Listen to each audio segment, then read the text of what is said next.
Assalamualaikum warahmatullahi wabarakatuh. Bismillahirrahmanirrahim. Alhamdulillahi rabbil alamin. Wa afdalus salati wa atammu taslimi ala sayyidina Muhammadin wa ala alihi wa sahbihi ajma'in. Rabbi shrah li sadri wa yassir li amri wahlul 'uqdatam min lisani yafqahu qawli.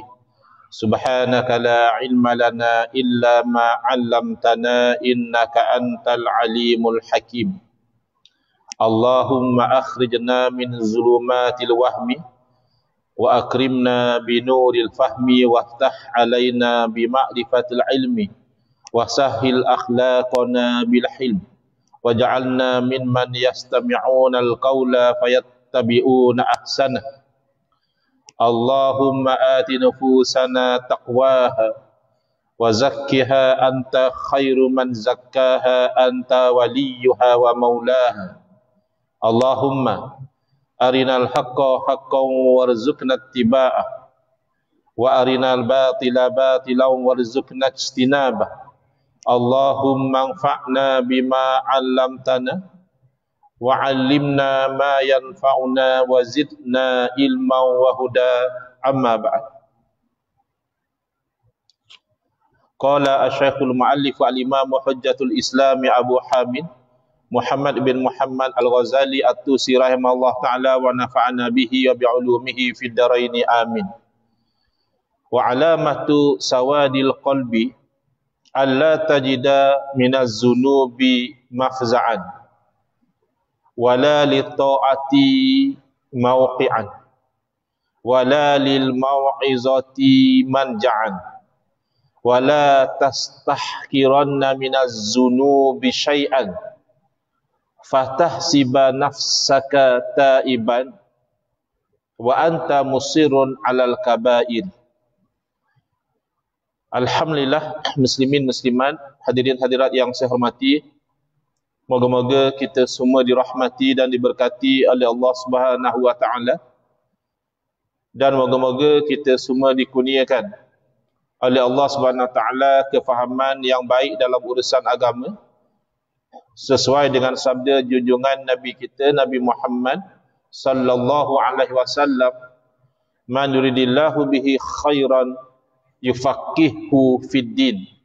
Barang siapa yang Allah nakkan dengan dia kebaikan, nescaya Allah beri dia faham dalam urusan agama.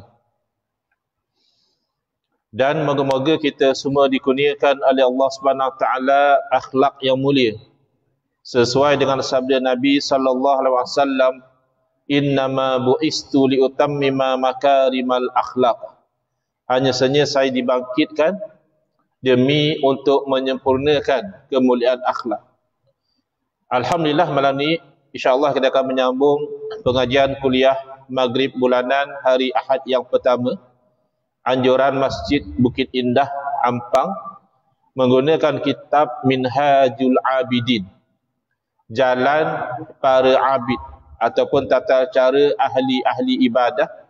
Masih lagi kita membincangkan Aqabah ataupun dakian yang kedua daripada 7 dakian yang perlu didaki dengan jayanya oleh seorang yang ingin menjadi abid, yang ingin menjadi ahli ibadah, iaitu Aqabatut Taubati, dakian bertaubat kepada Allah Subhanahu wa taala. Risiko menangguh-nangguhkan taubat, ini satu tipu daya daripada syaitan dan juga dorongan daripada hawa nafsu supaya kita tangguh taubat. Mungkin ada orang kata nantilah lepas pencen taubat. Sekarang ni tengah bekerja susah, macam-macam perkara depan mata kita, taubat pun tak guna juga kata dia. Ada orang tangguh taubat nantilah bila nak buat haji nanti. Bahkan ada yang tunggu nak pergi bertaubat di Mekah, sampai Mekah nanti baru nak taubat.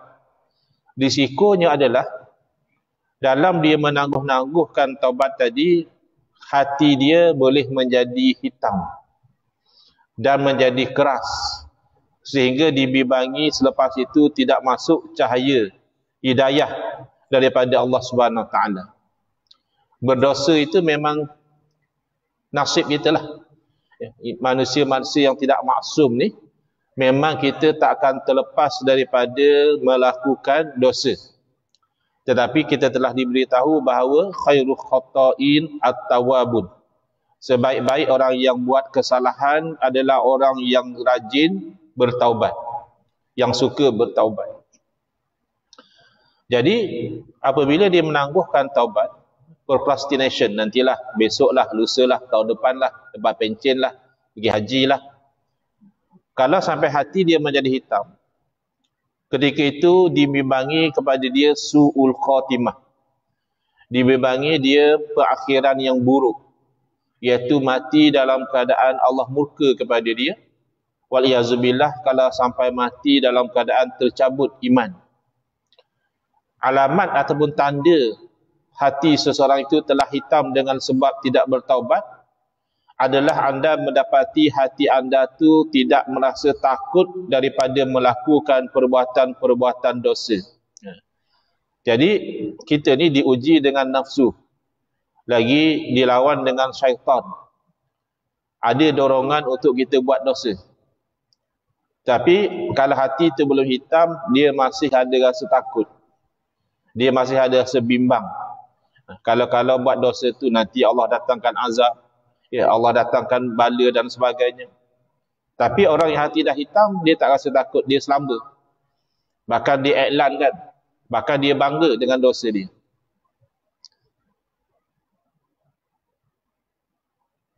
Tidak merasa kesan nikmat dalam mengerjakan taat. Dia buat maksiat tak rasa takut, buat taat tak rasa apa-apa kesedapan, kemanisan. Dan tidak pula dia itu mendapat manfaat daripada nasihat.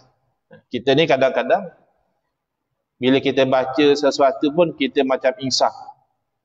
Kita tengok sesuatu video pun misalnya kita macam dapat satu pengajaran.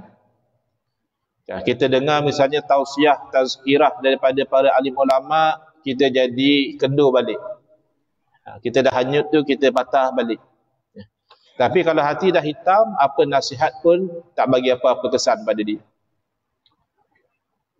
Oleh itu, jangan sesekali anda memandang remeh terhadap perbuatan dosa. Kadang kita rasa macam kecil ya, kesalahan yang kita buat tu tak ada apa-apa. Maka anda menyangkakan diri anda seorang yang bertaubat. Kita ingatkan kita ni dah termasuk daripada golongan orang yang bertaubat. Sedangkan sebenarnya anda adalah seorang yang mengekali melakukan dosa-dosa besar.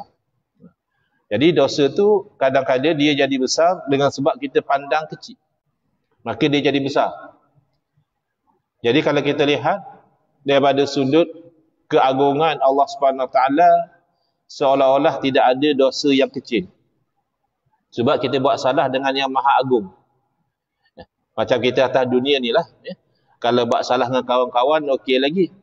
Tapi kalau buat salah dengan ibu bapa, walaupun benda yang sama kesalahan dia, lagi besar. Atau satu orang tu buat salah dengan orang lain, orang-orang kawan-kawan satu office, tapi dengan dia buat salah dengan sultan, dengan raja misalnya, walaupun kesalahan yang sama, terasa besar. Dia tengking kawan dia misalnya, dengan dia tengking raja. Sama-sama tengking. Tapi melihat kepada kedudukan raja, sultan tadi, jadi besar. Jadi kalau kita lihat pada keagungan Allah Subhanahu Wa Taala, sepertinya tidak ada dosa yang kecil. Tapi dalam masa yang sama, kalau kita melihat kepada rahmat pengampunan Allah Ta'ala, sepertinya tidak ada dosa yang besar. Kerana Allah Ta'ala boleh mengampunkan dosa. Qul ibadiyalladzina asrafu ala anfusihim la taqnatu mir rahmatillah. Beritahulah kepada hamba-hamba aku yang mereka itu melampau ke atas diri mereka sendiri. Kenapa? Buat dosa. La taqnatu mir rahmatillah. Jangan sekali-kali putus asa daripada rahmat Allah. Jangan kecewa. Ya, dosa, taubat, dosa lagi. Give up lah. Tak, jangan. Taubat lagi. Selagi kita tak sampai kepada sakratul maut, Pintu taubat masih terbuka. Jangan give up. Allah tak bagi give up. La taqnatu min rahmatillah. Janganlah kamu putus asa daripada rahmat Allah. Kenapa? Innallaha yaghfirudz dzunuba jami'a. Sesungguhnya Allah Ta'ala akan mengampunkan dosa semua sekali. Besar macam mana pun, kan ada kisah orang yang dah bunuh 99 orang. Padahal bunuh seorang pun dah dosa besar. Ni 99 orang dibunuh. Tanya kepada satu orang ahli ibadah, saya dah bunuh 99 orang, apa saya ada peluang lagi bertaubat? Ini orang ahli ibadah tapi dia tidak alim. Dia dengar 99 orang, tak ada peluang lah kamu ni, confirm ahli neraka lah. Tak ada, orang macam kamu mana ada peluang taubat dah. Oh iya ke? Bunuh lagi seorang. Alang-alang kau jawab aku tak ada taubat, tambah lagi cukup 100. Tapi bila dapat nasihat daripada orang alim bahawa dia masih ada peluang bertaubat, cuma dinasihati supaya tinggalkan kampung dia, persekitaran dia yang negatif. Sebab kita manusia ni terkesan dengan persekitaran. Jadi sangat penting untuk orang yang bertaubat, dia tinggalkan akronusu. Dia tinggalkan teman-teman yang jahat, takut nanti mudah dia tergelincir semula. Persekitaran tu mempengaruhi. Jadi pergi ke kampung orang-orang soleh duduk di sana. Moga-moga lebih kuat untuk dia tu istiqamah atas taubat dia. Ya, takdir Allah tak sampai ke kampung orang soleh, dalam perjalanan mati dia. Maka ada pertikaian antara malaikat azab dengan malaikat rahmat. Malaikat azab kata ni dia punya. Ini orang jahat. Dia belum baru nak pergi buat ibadah belum lagi. Baru dalam perjalanan. Malaikat rahmat kata, ya tapi dia sudah nak taubat. Jadi disuruh supaya diukur agak dekat dia dengan kampung yang dia nak pergi ke lebih dekat dia dengan kampung yang dia nak tinggal. Kampung yang nak tinggal tu kampung maksiat. Kampung yang nak pergi tu kampung ahli ibadah. Didapati lebih sikit kepada kampung yang dia nak pergi. Lalu diberi kepada malaikat rahmat, bawa ruh dia. Itu tanda keluasan rahmat Allah Ta'ala. Dah bunuh 100 orang pun, bila diukur dengan rahmat Allah, Allah boleh ampun.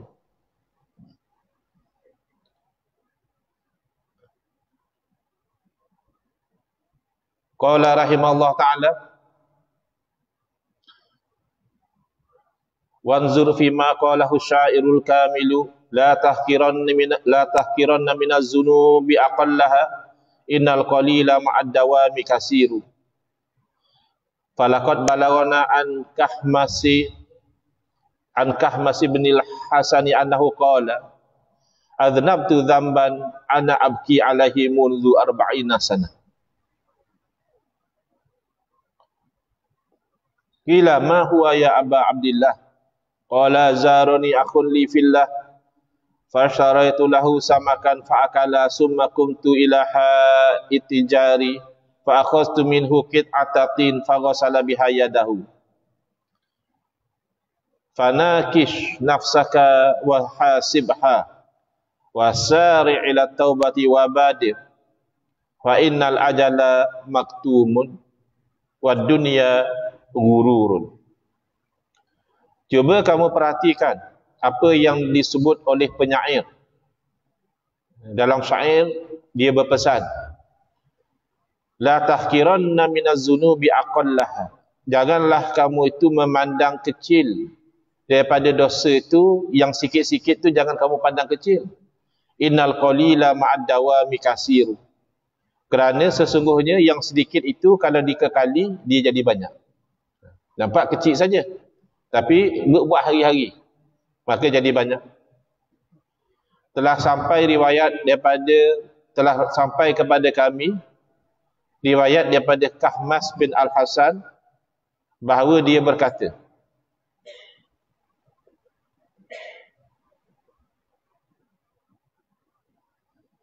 aku telah melakukan satu dosa, lalu aku menangis menyesal atas dosa itu selama 40 tahun.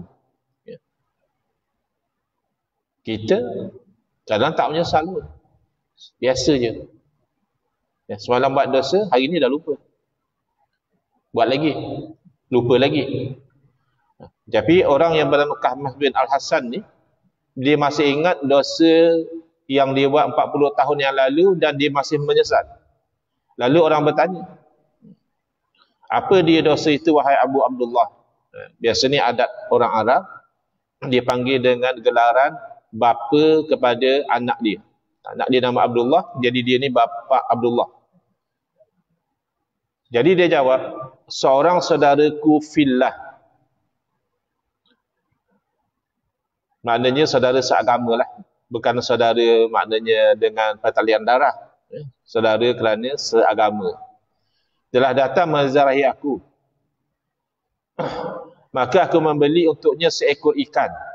Lalu dimakannya. Jadi, ikan ni kan dia ada bau hanyir. Zaman dulu mana ada sabun. Dan saya perasan masa saya belajar di Jordan, orang Arab ni dia suka juga makan ikan, tapi dia sensitif dengan bau ikan. Ada jiran saya tu dia salam dengan kawan dia, dia kata, kau bau ikan. Kawan dia lupa makan ikan. Jadi dia concern lepas makan ikan tu kena hilangkan bau tu. Makan dia makan, tapi bau tu dianggap satu bau yang tak menyenangkan, bau ikan. Jadi dulu macam mana nak hilangkan, iaitu dibasuh dengan tanah. Bila tanah kena pada tangan yang bekas makan ikan tu, hilang bau hanyir tadi, dengan tanah. Tapi apa yang masalahnya? Masalahnya dia kata, selepas dia jamu kawan dia makan ikan, lalu aku bangun, pergi ke pagar rumah jiranku, lalu aku mengambil segumpal tanah, tapi tak minta izin dulu. Itulah kesalahan dia. Zaman sekarang ni jangan kata segumpal tanah, dengan tanah-tanah je ambil, kalau boleh. Habis zaman-zaman tak ada register misalnya, jual pakai atas sawah je, cakap mulut je. Kan dalam sistem kita kat Malaysia ni dia pakai torrent system kan. Kalau tak register, anggap bukan tuan lah. Tengok nama siapa kat pejabat tanah, padahal dia dah jual. Tapi oleh kerana kelabu mata, dia tak mengaku. Itu dosa besar lah, ambil hak orang. Ini dia hanya ambil sikit tanah tu supaya tetamu dia tu boleh gunakan untuk hilangkan bau ikan. Itu pun selama 40 tahun, bila dia ingat balik, dia menangis atas kesalahan tersebut. Jadi kata Imam Ghazali rahimahullah ta'ala, maka kajilah diri anda. Kita ni jauh lebih banyak dosa yang kita buat berbanding dengan orang yang ambil sikit tanah tepi pagar jiran untuk hilangkan bau ikan di tangan tetamu dia. Maka kita lebih patut lagi menangis sebenarnya. Bersegeralah bertaubat dan cepatlah bertindak sebelum mati. Maka sesungguhnya ajal itu tersembunyi. Kalau dapat notis dulu senang. Sampai surat kat rumah, tuan diminta bersiap sedia akan meninggal lagi 2 minggu misalnya. Masya Allah, 2 minggu tu tak sakira lah, dengan tahajudnya, dengan silaturahimnya, dengan sedekah anak yatimnya, dengan wakaf dia. Masalahnya tak ada notis. Dan dunia itu pula penuh dengan tipu daya. Sementara hawa nafsu dan syaitan itu adalah 2 musuh ketat anda. Itu nanti akan tiba pada akobah seterusnya. Imam Ghazali akan perincikan perkara-perkara yang menjadi cabaran kita. Antaranya nafsu dan syaitan. Justru itu rendahkan diri anda. Jangan tangguh.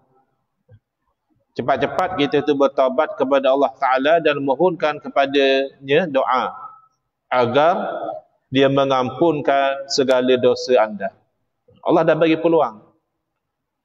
Manusia kadang susah. Kalau kita buat salah dengan dia, dia tak mau maafkan. Tapi Allah dah bagi peluang. Tubu ilallahi taubatan nasuha.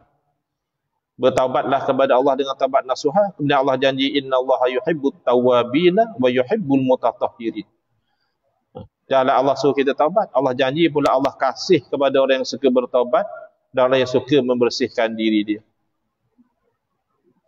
Wadhkur hala abina Adam alaihi salam alladhi khalaqahu Allah azza wa jalla biyadihi wa nafakha fihi min ruhihi wa hamalahu ila jannatihi ala anaqil malaikati lam yuznim illa zamban wahidah. Cuba kamu ingat hal bapa kita Nabi Adam alaihi salam. Orang Arab bila guna istilah bapa tak semestinya bapa. Ada kalanya bapa saudara dipanggil bapa juga. Datuk pun dipanggil bapa juga. Ni kira datuk moyang jauh lagi lah. Tapi dia panggil bapa juga. Ingatlah hal bapa kita Nabi Adam AS, ya Allah ciptakan dengan tangannya. Kita tak tafsir tangan ni dengan makna anggota badan, tidaklah. Tapi disebut dalam Quran yadullah, disebut dalam hadis. Tapi jangan dimaknakan dengan makna zahir yang bercanggah dengan ayat yang muhkamah. Dan yang Allah tiupkan pada Adam itu daripada ruhnya. Bukan dipaham sebagaimana setengah orang faham. Masuk dalam Nabi Adam itu ruh Allah, bukan. Dinisbahkan ruhnya itu maknanya ruh yang Allah ciptakan. Tapi kenapa sebut ruhnya? Habis Baitullah, rumah Allah. Apa Allah duduk dalam tu? Dalam Kaabah? Bukan. Itu kalau kita buka dalam kitab tafsir, dinisbahkan ruh kepada Allah itu untuk memuliakan. Sebagaimana dinisbahkan Baitullah, bukan berarti asalnya bait mana tempat tinggal. Batayabitu itu makna bermalam. Bait itu tempat orang tidur. Rumah lah. Rumah tempat tinggal. Habis Baitullah, Allah tinggal dalam Kaabah? Tidak. Dinisbahkan itu untuk memuliakan Kaabah. Dan dibawa Nabi Adam AS masuk ke syurga itu di atas tengkuk para malaikat. Seolahnya diusung lah. Malaikat yang usung. Kita kalau kita tengok dulu-dulu lah, wallahualam sekarang. Kalau orang menang pilihan raya kan diusung oleh penyokong dia. Masa menang ke, masa kalah tak ada orang nak layan lah. Ya. Ni diusung oleh malaikat. Pergi ke syurga. Lepas itu tidaklah Nabi Adam AS ini buat kesalahan melainkan satu kesalahan.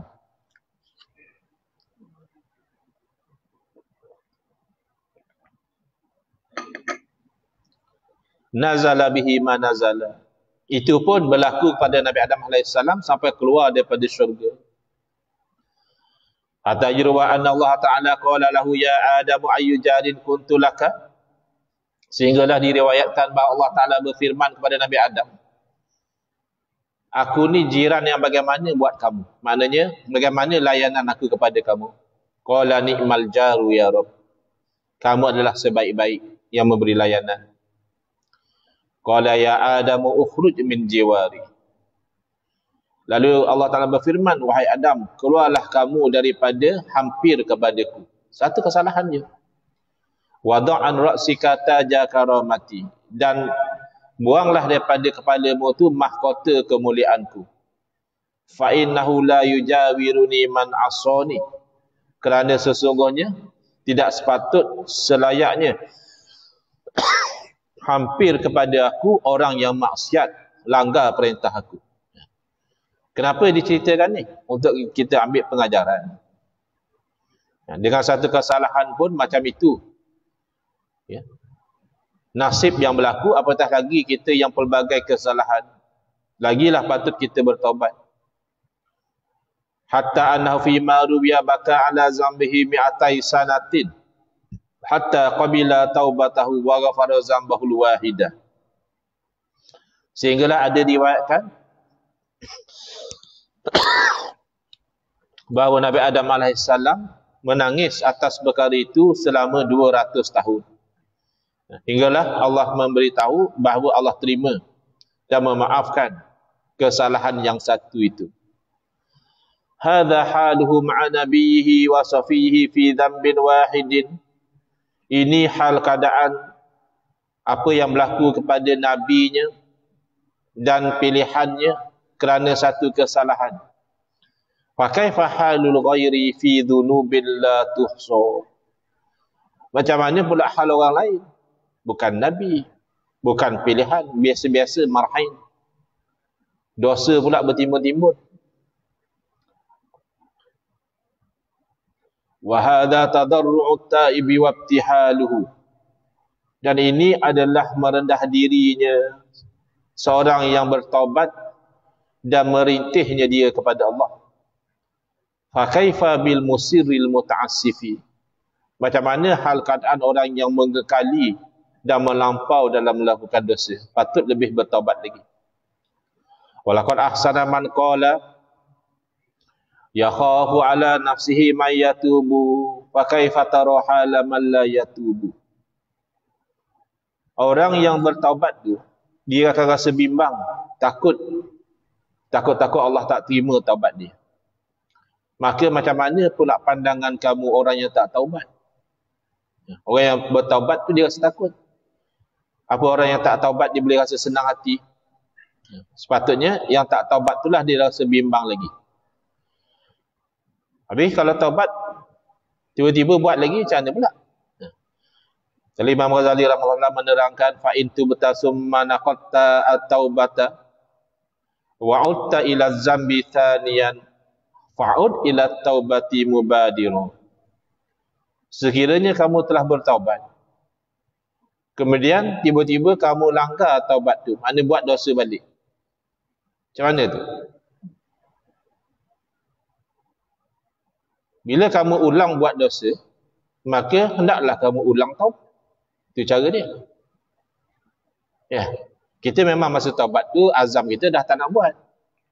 Tapi kita ni kan lemah. Ada hawa nafsu, ya ada persekitaran, ada syaitan pula tukang hasut. Tiba-tiba buat lagi sekali, taubat lagi sekali. Tapi segeralah, jangan tangguh. Fakul li nafsika, pujuk hati kamu, pujuk diri kamu. Takut-takut kamu nanti give up. Sudahlah. Taubat buat, tak payah taubat dah senang. Nah, tak pi kat situ lah. Ya. Nasib aku dah macam ni. Jangan. Pujuk diri kamu. La'alli amutu qabla an a'uda ila zambi hazihi marrata. Kata pada diri kamu, siapa tahu aku taubat kali ni sebelum sempat aku ulang dosa aku mati. Elok mati dalam keadaan bersih. Atta ibu minaz zambi kamal la zambalahu. Yang bertaubat dari dosa sama macam orang yang tidak ada dosa. Wa kadzalika salisan wa rabi'ah. Macam itulah kamu buat. Kalau kamu jatuh pada dosa kali ketiga, kali keempat, kali keberapa pun, cepat-cepat kamu taubat balik. Sebab ini adalah satu peperangan. Bila kita dalam peperangan ini hanya tamat dengan kematian. Maka dalam peperangan itu ada banyak pertempuran. Ada kalanya kita menang pertempuran, ada kalanya kita kalah. Tapi peperangan belum habis. Bila kalah satu pertempuran, maka kita cuba untuk menang pertempuran yang seterusnya. Wa kama takhasta zamba wal auda ilahi hirfatan. Fattakhidit taubata wal auda ilaiha hirfatan.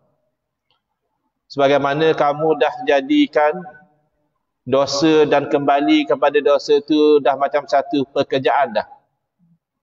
Maka jadikanlah taubat dan kembali bertaubat pun pekerjaan juga. Baru selesai masalah. Fala takun fi taubati a'jaza minka fi zambi. Janganlah kamu tu dalam bertaubat lebih lemah berbanding kamu dalam melakukan dosa. Okay, fine, tak apa. Kamu belum berjaya lagi. Teruslah lagi. Macam orang bisnes lah. Belum kaya, belum untung. Apa tutup kedai? Usaha lagi. Buat promosi lagi. Macam tu juga kita dalam menuju kepada Allah Ta'ala. Wala tai'as. Dan janganlah sekali-kali kamu putus asa. Wala yamna'ka syaitanu minat taubati bisababi zalika fa'innahu dilalatul khair. Dan janganlah syaitan menghalang kamu daripada bertaubat dengan sebab kamu asyik tergelincir dalam mengulangi dosa. Lalu syaitan kata tak payah taubat, jangan. Kerana kamu mengulang dosa itu adalah tanda kebaikan.